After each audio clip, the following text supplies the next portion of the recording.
event that is happening outside one of the Gautrain station. It appears that union leaders are addressing workers about a possible settlement that may have been reached. Let's try and listen in.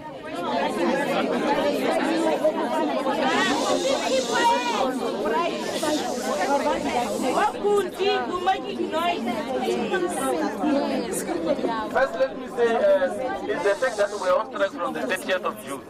That is one point. The second point about the trains which was suspended for that weekend, I think it was, there was a maintenance which was scheduled for future days. But it was moved to that weekend because of the strike. But did you say that? So according to them, we're on strike. For that weekend. But according to media, it was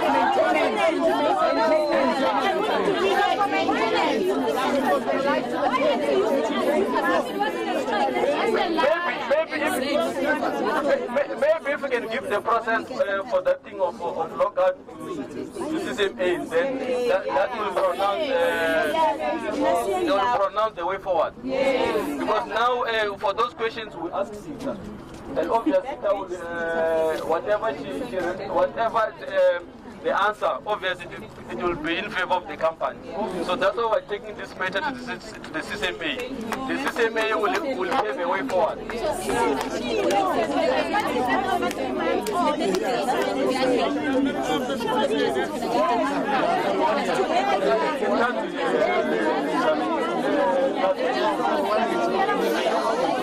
Office workers, they work Monday to Friday.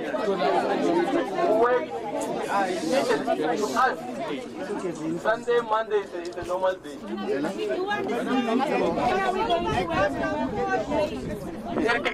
Can we give the CCMA process a chance? Then we'll report back to you.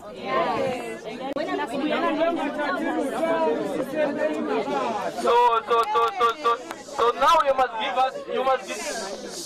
Zembe wanted to say something.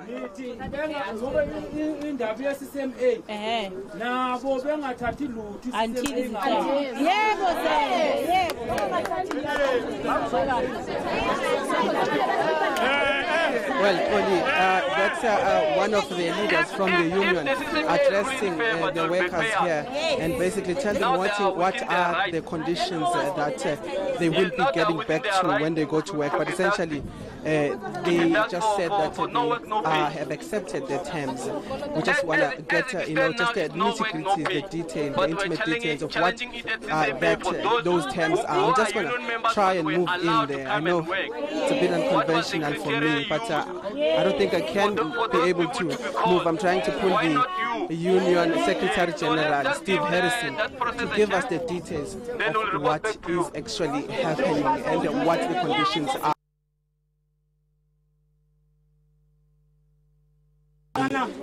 Podium which they have set here. The current offer on the floor, and we authorize the QR Mr. Harrison. To go and move the signature there. I am like, forgive me for ambushing you like this, but just take us to what are the terms you have agreed to actually. Okay, the terms that we've agreed to is 8% across the board. That includes all the allowances except for the housing allowance. The housing allowance is increased from 750 to 900, which is in excess of the 8%. Incentive scheme has been introduced with a once-off payment guaranteed at the 31st of December of 5,000.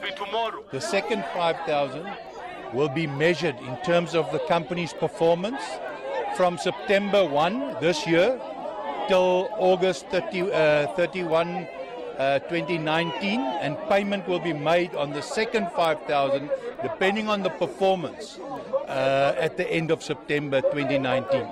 Is it official? Has the strike ended from today? We've heard the constituents giving us a mandate to go and sign, so we'll now, when we finish here, go and sign the agreement. Okay, so for now, you are going to sign that agreement that the strike is over and accepting the terms.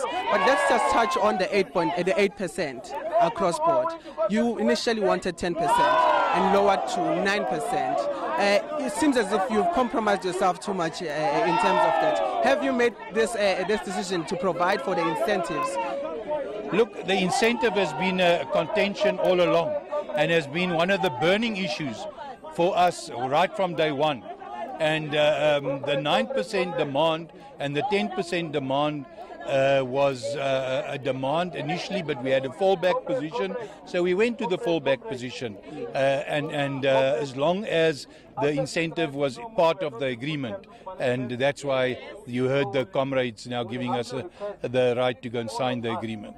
So you've basically lowered the wages to actually get incentives?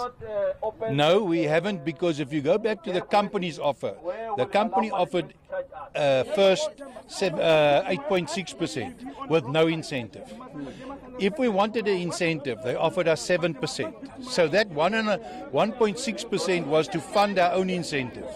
So they've offered us now 8%, but overall it's a bigger increase overall, because we've got the increase on housing now, which exceeds the 8% as well, and we've increased the minimum of 6.8 to 8,500, with the guarantee of those people in between that will get a minimum of 8% salary increment. So I believe under the circumstances we didn't really compromise to be able to get our own incentive.